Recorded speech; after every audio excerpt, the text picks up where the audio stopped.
OG Diaz pumalag matapos binansag ang fake news peddler ng Katniel at Andrea supporters. Hindi napigilan ng mga supporters ng kapamilya stars na sina Catherine Bernardo, Daniel Padilla at Andrea Brillantes na manggigil sa latest chika na ibinahagi ni OG Diaz. Kasalukuyang trending ngayon sa X or dating Twitter ang talent manager matapos niyang ibalita sa kanyang showbiz update vlog na di umano'y si Andrea daw ang dahilan ng hiwalayan ng Katniel at palihim rin daw na nagkikita ang dalawa. Giit naman ni OG Diaz, hindi pa naman kumpirmado kung totoo ang mga sinabi ng kanyang source.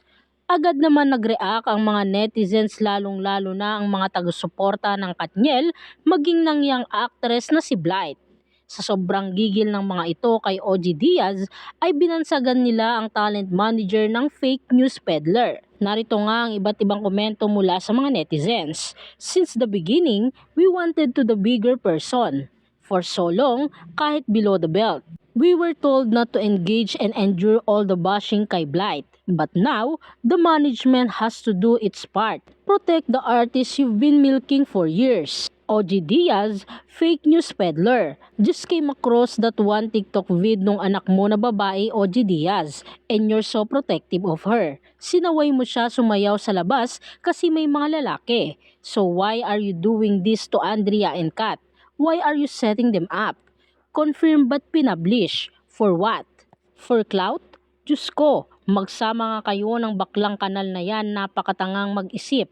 OG Diaz, fake news peddler. Samantala pumalag naman ang talent manager ukol sa mga ibinabato laban sa kanya. Anya, may naibalita lang kami na sinabi naman namin na di pa confirm at sana di totoo. Fake news peddler na raw kami. So pag tama ba kami, sasabitan nyo kami ng medalya? Say ni OG. Sa hiwalay na tweet ay nagpasalamat pa ito sa mga netizens. Salamat sa mga nagpapatrending. Ang importante, napasaya ko kayo. Dagdag niya pa. Sa ngayon nga ay wala pa rin inilalabas na pahayag sina Catherine Bernardo, Daniel Padilla at Andrea Brillantes tungkol sa issue na ito. Matatandaan, nakakagulat ang bagong isplok na balita ngayon ni OG Diaz sa kanyang YouTube channel na OG Diaz Showbiz Update tungkol sa kumakalat na issue ngayon ng kapamilya couple na sina Catherine Bernardo at Daniel Padilla.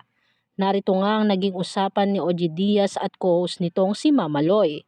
Talagang pinag-uusapan sa social media yun ngang di umano ang hiwalayan ni Daniel at Catherine na ang dahilan daw ay si unang pahayag ni OG Diaz. Sino? Tanong ni Mama Loy. Syempre, hindi naman to confirm ha, kaya dapat marinig din natin ang panig nila. Kasi nililink si Daniel kay Andrea Brillantes, pahayag ni OG Diaz. Diba nakakaloka? Dagdag pa nito. Pero di ba nay, dati may mga ganon na chika? Tanong ulit ni Mama Loy. Oo nga hanggang ngayon, di mamatay-matay. Hindi nga, na ang pinagselosan ni Catherine ay si Andrea Brillantes, na may nagchika pa sa akin na nagkikita ng lihim o pasikretong nagkikita si Daniel at si Andrea. Sabi ko, lumang tao si Daniel at medyo may pagka-conservative yon kasi talagang grabe ang mahal si Catherine. Sabi sa akin, basta abangan na lang natin, may paganyan pa Diyos ko. Buong pahayag ni OG Diaz.